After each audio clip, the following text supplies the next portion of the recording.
Hey everyone, and so in this video, I'm going to be showing you how to calibrate the Govee TV Backlight 3. I finally got mine to calibrate, and it was probably the longest part of the process as far as getting these Govee TV backlights to work. And so this is what my setup looks like.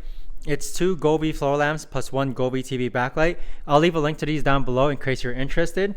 But as far as calibrating the Govee TV backlight, okay, after you do the calibration with these orange squares right over here, right, the calibration on the 7 points, so 1 2 3 4 5 6 7, I did that like 4 or 5 times and it still wasn't calibrating correctly.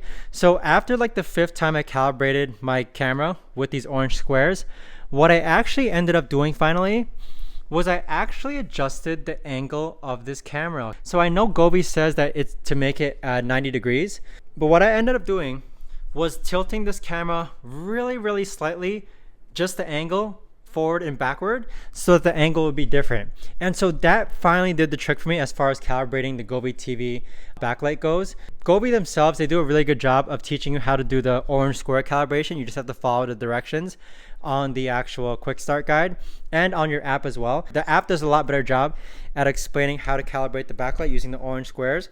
But if you're still having trouble after calibrating it with the orange squares, okay, calibrate it one more time with the orange squares. And then afterwards, try adjusting the angle of your camera. That's what did the trick for me. So this right here is an 83-inch TV. And so this is, I got the 75 to 85-inch version as far as the backlight goes.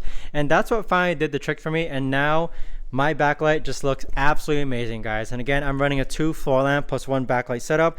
I'll probably be getting more. And if you're interested, you can check in the link down below for the floor lamps. But that's how you actually calibrate the backlight if you're still needing help. Thanks for much for watching, guys. If you guys have any questions, let me know in the comments down below, and I'll see you all in the next video.